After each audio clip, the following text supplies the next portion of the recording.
Hello സുഹൃത്തുക്കളെ, ഹിന്ദി സീഖോ എന്ന ചാനലിൽ വ്യാകരണത്തോടൊപ്പം സ്പോക്കൺ ഹിന്ദി എന്ന വീഡിയോയിലേക്ക് എല്ലാവർക്കും സുസ്വാഗതം. ഇതിനു മുമ്പ് ചെയ്ത വ്യാകരണത്തോടൊപ്പം സ്പോക്കൺ ഹിന്ദി എന്ന വീഡിയോയിൽ നാം ഭാവി കാലത്തിൽ ഹിന്ദി വാക്യങ്ങളെ എങ്ങനെയാണ് രൂപീകരിക്കേണ്ടത് എന്ന് കണ്ടു. ഇനി നമുക്ക് ഒരു പുതിയ വിഷയത്തിലേക്ക് പോകുന്നതിന് മുമ്പ് ഒരു ചോദ്യം. എപ്പോഴും നമുക്ക് ഒറ്റവാചകങ്ങൾ മാത്രം സംസാരിച്ചാൽ മതിയാകുമോ? ഇല്ല, പലപ്പോഴും ഒന്നിൽ കൂടുതൽ വാചകങ്ങളെ യോജിപ്പിച്ച് നമുക്ക് സംസാരിക്കേണ്ടി വരും, അല്ലേ? അപ്പോൾ ഇന്നത്തെ വീഡിയോയിൽ ഹിന്ദിയിൽ കുറച്ച് യോജിപ്പിക്കുന്ന പദങ്ങൾ ഏതാണ് എന്നും അവയെ വാക്യങ്ങളിൽ എങ്ങനെയാണ് ഉപയോഗിക്കേണ്ടത് എന്നും നോക്കാം. അപ്പോൾ സമയം കളയാതെ വീഡിയോയിലേക്ക് കടക്കാം. എന്താ, റെഡിയല്ലേ? അപ്പോൾ നമുക്ക് ഈ വീഡിയോയിൽ ഹിന്ദിയിൽ വാക്യങ്ങളെ ബന്ധിപ്പിക്കുന്ന ചില പദങ്ങൾ എന്താണ് എന്നും അവയെ വാക്യങ്ങളിൽ എങ്ങനെയാണ് പ്രയോഗിക്കേണ്ടത് എന്നും നോക്കാം. ചിലപ്പോഴൊക്കെ നമുക്ക് അവൻ നാളെ വരാമെന്ന് പറഞ്ഞിരുന്നു, നീ പാടുകയാണെങ്കിൽ ഞാൻ കേൾക്കാം എന്നൊക്കെ സംസാരിക്കേണ്ടി വരുമല്ലോ, അല്ലേ? അപ്പോൾ എന്ന്, എങ്കിൽ, പിന്നെ, ആരാണോ എന്നെല്ലാം അർത്ഥം വരുന്ന പദങ്ങൾക്ക് ഹിന്ദിയിൽ എന്താണ് പറയുക എന്നും അവയെ വാക്യങ്ങളിൽ എങ്ങനെയാണ് ഉപയോഗിക്കേണ്ടത് എന്നും നോക്കാം. ചെറിയ കി എന്ന ഹിന്ദി അക്ഷരം അഥവാ പദത്തിന് എന്ന്, അത് എന്നെല്ലാം അർത്ഥമാണ് ഉള്ളത്. ഇതിനെ ഒരു ഉദാഹരണത്തിൻ മൂലം നമുക്ക് മനസ്സിലാക്കാം. വ്യായാമം ആരോഗ്യത്തിന് നല്ലതാണെന്ന് ടീച്ചർ അഥവാ അധ്യാപകൻ പറഞ്ഞു. ഇവിടെ രണ്ട് വാക്യങ്ങളാണുള്ളത്. വ്യായാമം ആരോഗ്യത്തിന് നല്ലതാണ്, ടീച്ചർ പറഞ്ഞു. ഈ രണ്ട് വാക്യങ്ങളെയും എന്ന് എന്ന പദത്തിനാൽ യോജിപ്പിച്ചിരിക്കുകയാണ്. ഇവിടെ ഞാനൊരു കാര്യം പറയാൻ ആഗ്രഹിക്കുന്നു.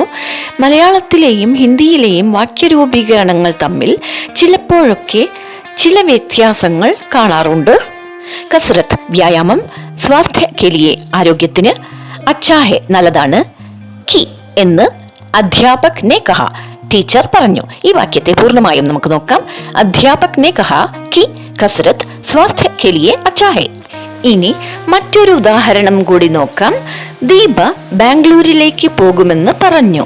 ദീപ നെ കഹ കി വഹ് ബംഗളൂരു ജായേഗി. ഈ വാക്യങ്ങൾ എല്ലാവർക്കും വ്യക്തമായി മനസ്സിലായെന്ന് കരുതുന്നു. ഇനി നമുക്ക് മറ്റു പദങ്ങളിലേക്ക് പോകാം.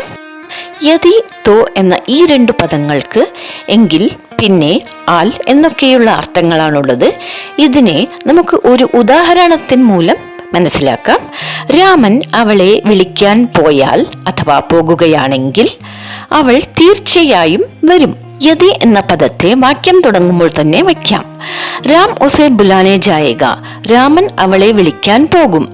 ഇവിടെ യദി എന്ന പദത്തെ തുടക്കത്തിൽ തന്നെ വയ്ക്കുകയാണെങ്കിൽ രാം ഉസെ ബുലാനെ ജായേഗ, രാമൻ അവളെ വിളിക്കാൻ പോകും എന്നത് രാമൻ അവളെ വിളിക്കാൻ പോയാൽ അഥവാ പോകുകയാണെങ്കിൽ എന്നായി മാറും.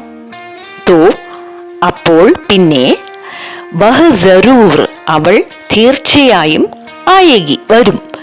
ഇതിനെ പൂർണ്ണമായും നമുക്ക് നോക്കാം.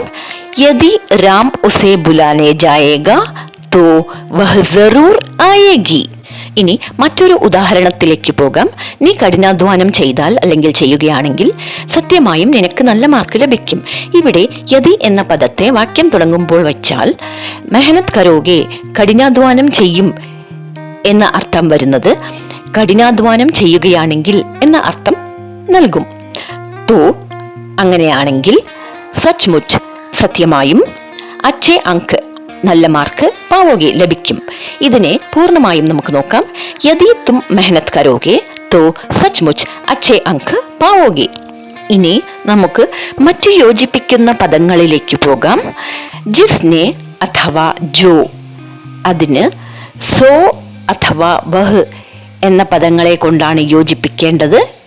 പിന്നെ ജൈസ എന്ന പദത്തെ വൈസ എന്ന പദം കൊണ്ടാണ് യോജിപ്പിക്കേണ്ടത്. ജിസ്നെ അഥവാ ജോ എന്ന പദം ആരാണോ, ഏതാണോ, ഏത് എന്നെല്ലാം അർത്ഥങ്ങളാണ് നൽകുന്നത്. സോ അഥവാ വഹ് എന്ന പദങ്ങൾ അവരാണ്, അതാണ് എന്നൊക്കെയാണ് അർത്ഥങ്ങൾ നൽകുന്നത്. പിന്നെ ജൈസ എന്നത് എപ്രകാരം, എങ്ങനെ, എങ്ങനെയാണോ എന്നെല്ലാം അർത്ഥങ്ങൾ നൽകും. വൈസ എന്ന പദം അപ്രകാരം, അങ്ങനെ, അങ്ങനെയാണ് എന്നെല്ലാം അർത്ഥങ്ങൾ നൽകും. ഇനി നമുക്ക് ഒരു ഉദാഹരണം നോക്കാം. നീ എപ്രകാരമാണോ വിതയ്ക്കുന്നത് അപ്രകാരമേ നീ കൊയ്യുന്നുള്ളൂ.